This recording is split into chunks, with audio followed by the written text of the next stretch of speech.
हरे कृष्णा। आज हम पुनर्जन्म के बारे में चर्चा करेंगे। बहुत सारे लोग हैं जो पुनर्जन्म पर विश्वास करते हैं और बहुत सारे लोग हैं जो पुनर्जन्म पर विश्वास नहीं करते हैं। आइए हम देखते हैं शास्त्र क्या कहते हैं।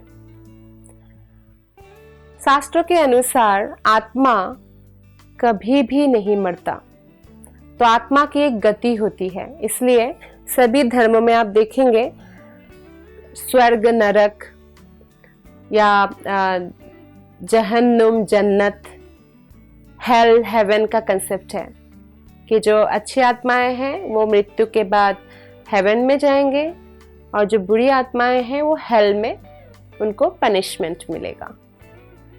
तो आत्मा की एक गति है। हमारे कर्मों के अनुसार आत्मा को अपना गति तय करना होता है। तो जैसे इस जीवन की जब हम त्याग करेंगे, शरीर को त्याग करेंगे, जब क्योंकि हम तो आत्मा है, हम शरीर त्याग करेंगे, तो शरीर को जब त्याग करेंगे, जैसे जैसे भावना हमारी होगी वैसा ही हमारा अगला जन्म होगा। तो इसलिए बहुत जरूरी है कि हम इसी जीवन में अगले जीवन की तैयारी करें।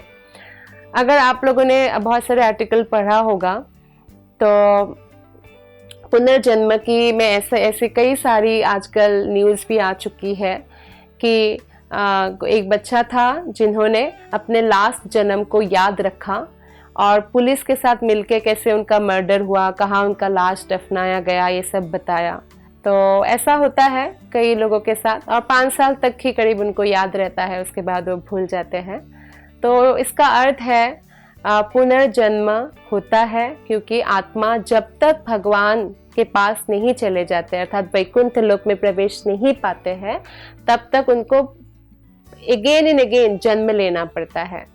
इसलिए भगवत गीता में भी कहा गया है, कृष्ण कहते हैं आ ब्रह्मा भुवनात् लोका, ब्रह्मलोक तक भी जो है पुनरावर्तिन अर्जुना, सबको पुनः पुनः जन्म लेना पड़ता है। मामुपेत्य तु कौन्तेय, लेकिन मुझे प्राप्त करने के बाद वो कौन्तेय पुनर्जन्म न विद्यते, फिर से जन्म नहीं होता है। तो इसलिए भगवान श्री कृष्ण बहुत भक्तवत्सल है। हमने कितना ही जन्म 84 लाख योनियां इंद्रिय तृप्ति में लगा दिया है। तो ये जीवन क्योंकि हमें मनुष्य योनि मिला है, और मनुष्य योनि एक्चुअली हमें इसीलिए मिलता है ताकि हम भक्ति कर सकें। नहीं तो पशु और मनुष्य में क्या डिफरेंस है? पशु भी खाते हैं, हम भी खाते हैं, वो भी सोते हैं, हम भी सोते हैं, वो भी संभोग करते हैं, हम भी करते हैं, और वो भी अपनी रक्षा करते हैं, हम भी करते हैं, वो भी डरते हैं, हम भी कुछ ना कुछ से डरते हैं। तो लाइक दैट, सिर्फ एक डिफरेंस है, वो भक्ति नहीं कर सकते, हम भक्ति कर सकते हैं। वो हरे कृष्ण कृष्ण कृष्ण हरे हरे, हरे राम राम राम हरे हरे, इस महामंत्र का जो कलिसंतरण उपनिषद में खासकर कलयुग के लोगों के लिए दिया है, तो वो नहीं जप कर सकते, लेकिन हम कर सकते हैं। तो ये डिफरेंस है। तो इसलिए हमें इसी जीवन में तैयारी करना चाहिए। तो भगवान कितने भक्तवत्सल है कि अगर कोई उनका शरण ग्रहण करते हैं तो भगवान कृष्ण कहते हैं ददामी बुद्धि योगम त्वाम, मैं उसको बुद्धि देता हूँ मुझ तक आने का। जैसे हम देखते हैं कि भरत महाराज, जिसके नाम से हमारे देश का नाम भारत पड़ा, तो भरत महाराज जो है बाद में उन्होंने बहुत जल्दी रिटायरमेंट ले लिया था और वन में चले गए थे कृष्ण भक्ति करने के लिए। तो वो भरत मुनि के नाम से विख्यात हुए। तो एक दिन जब वो नदी में स्नान करने गए थे और नदी में वो पूजा कर रहे थे, तो उतने ही समय में देखा कि एक जो है मृग, और वो गर्भवती थी, तो शेर का दहाड़ सुनकर वो भागने लगी, और जब वो जंप की तो गर्भवती थी तो गर्भ का बच्चा पानी में बहने लग गया और वो मर भी गई थी। तो फिर भरत मुनि ने उस बच्चे की रक्षा की और अपने आश्रम में ले आए थे। लेकिन ये अच्छा है कि उन्होंने रक्षा किया, लेकिन इससे क्या हुआ, उन्होंने सिर्फ रक्षा किया या पालन पोषण किया ऐसा नहीं है, लेकिन वो मृग के प्रति आसक्त होने लग गए। तो उसके कारण जब एक दिन मृग खो गया तो उनका भरत मुनि को शरीर छोड़ना था, तो मृत्यु के समय भरत मुनि ने उस मृग के बारे में सोचा, हिरण के बारे में, तो उनका दूसरा जन्म हिरण का हुआ।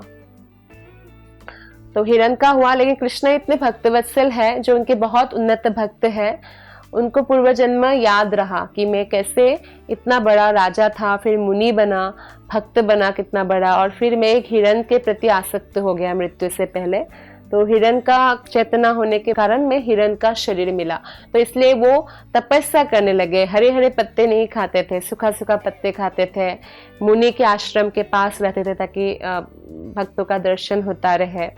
फिर बाद में कृष्ण की कृपा से उनको मनुष्य शरीर मिला, ब्राह्मण परिवार में, बहुत ही उच्च ब्राह्मण परिवार में, तो जर भरत नाम से जाने गए। फिर उनको तब भी पूरा याद रहा पूर्व जन्म भरत मुनि थे, फिर हिरण बने, तो इस प्रकार उन्होंने अपना उद्धार कर लिया। तो ये कृष्ण की भक्तवत्सलता है। और हम देखते हैं कि पुनर्जन्म के बारे में शास्त्र में ऐसे वर्णन है कि किस प्रकार वो मुनि थे, राजा थे, फिर हिरण बने, फिर उनको फिर एक शरीर मिला ब्राह्मण का। भगवान हमें एक्चुअली चांस देते हैं ताकि हम मनुष्य शरीर फिर से प्राप्त करें और फिर से भक्ति करके भगवान के धाम जा सकते हैं। तो भागवत गीता में 8वें अध्याय में 6th श्लोका है, तो उसमें कृष्ण कहते हैं, यम यम वापि स्मरन् भावं त्यजतन्ते कलेवरम तम तमेवेति कौन्तेय सदा तद्भाव भावितः। हे कुंती पुत्र, शरीर त्यागते समय मनुष्य जिस भाव का स्मरण करता है वह उस भाव को निश्चित रूप से प्राप्त करता है। मतलब अगर इस शरीर को त्यागते समय हमने कुछ भावना, जैसे जर भरत का हमने उदाहरण दिया, तो उन्होंने भरत मुनि ने मृग के बारे में सोचा, तो मृग का शरीर मिला। तो इसलिए हमारा आसक्ति भगवान के प्रति बढ़ाना है, न कि भौतिक वस्तुओं के प्रति। अगर कोई किसी जीव जंतु के प्रति आसक्त है तो उनको वैसा शरीर मिलेगा। कोई पुरुष है, स्त्री के प्रति ज़्यादा आसक्त है, तो उनको स्त्री का शरीर मिलेगा। तो कोई सोचे कि नहीं, अभी तो हमारे पास बहुत समय है, मृत्यु के से पहले बुढ़ापे में हम भक्ति प्रैक्टिस करेंगे, लेकिन आपको नहीं मालूम है कि कौन सा समय में हमारा मृत्यु होने वाला है। जैसे अभी बहुत सारे महामारी आती है, जैसे कोरोना है, तो ऐसे ही जैसे बहुत सारी बीमारियां हैं इस जगत में, तो कौन सा कब अटैक करे और किसको कब जाना पड़े। किसी किसी का एक्सीडेंट हो जाता है तो जल्दी चले जाते हैं। तो अगर कोई बचपन से या जब भी उनको पता चले कि भक्ति करना है, वो रेगुलर प्रैक्टिस नहीं करेंगे भक्ति का, तो मृत्यु के समय वो भगवान कृष्ण को याद नहीं कर सकते हैं, भगवत धाम नहीं जा सकते हैं, मुक्त नहीं हो सकते हैं भौतिक स्थिति से। जैसे कोई बच्चा है, वो पूरा साल नहीं पढ़ेगा और एग्जाम के समय पढ़ेगा, तो वो अच्छा परफॉर्म नहीं कर सकता है, और साथ ही साथ हो सकता है एग्जाम के समय वो बीमार पड़ जाए, तो बिल्कुल फेल हो जाएगा। तो इसी प्रकार मृत्यु के समय कफ, वात, पित्त जो है इतना हमारे पर हावी हो जाता है और इतना तकलीफ होता है, शास्त्रों के अनुसार वर्णन है, जैसे हजारों वृश्चिक काट रहे हैं, तो उस समय स्मरण करना, उसके लिए हमें कितना प्रैक्टिस की आवश्यकता है। पूरा जीवन हमें एवरी डे हमें प्रैक्टिस करना है, और प्रैक्टिस के दौरान भी हमें कितना आनंद प्राप्त होगा। तब जाके जो अंतिम परीक्षा है, जिसको मृत्यु कहते हैं, मृत्यु मतलब एक्चुअली आत्मा का कोई मरण नहीं है, शरीर चेंज करते हैं, तो उस प्रोसेस में भक्त को कभी कोई कष्ट नहीं होता। वो कैसे भी मृत्यु को प्राप्त करे, बीमार होकर, एक्सीडेंट होकर, या कैसे भी, भगवान उनका उद्धार करते हैं।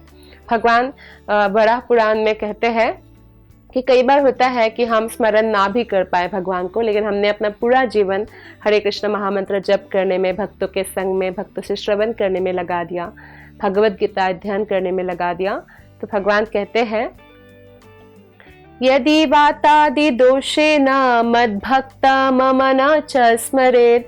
यदि वातादि दोषेन, अगर वात पित्त कफ आदि दोष के कारण मद्भक्ता मम न च स्मरेत्, मेरा भक्त मुझे स्मरण नहीं कर पाया मृत्यु के समय, अहम स्मरामि मद्भक्ता, मैं मेरे भक्त को स्मरण करूंगा, नयामि परमं गतिम, और परम गति प्रदान करूंगा, भगवत धाम प्रदान करेंगे। ये भगवान कृष्ण की भक्तवत्सलता है। तो इसलिए हमें इसी जन्म में जो है इतना जीवन हमने लगा दिया अलग अलग इंद्रिय तृप्ति में, पर ये जीवन हमें कृष्ण को अर्पित करना चाहिए। हरे कृष्ण महामंत्र का जप करना चाहिए, हरे कृष्ण कृष्ण कृष्ण हरे हरे, हरे राम राम राम हरे हरे। तो इस प्रकार हम अपना जीवन सफल बना सकते हैं और हमारा फिर कोई बार बार जन्म नहीं होगा इस भौतिक संसार में संघर्ष करने के लिए, और हम हमेशा भगवान के साथ भगवत धाम में निवास कर सकते हैं। धन्यवाद। हरे कृष्णा। ऐसे ही और भक्तिमय कार्यक्रमों के लिए देखिए हरे कृष्णा टेलीविजन। इसे प्राप्त करने के लिए आप अपने केबल अथवा DTH ऑपरेटर से संपर्क करें तथा और अधिक जानकारी के लिए आज ही डायल करें 8767 845 845।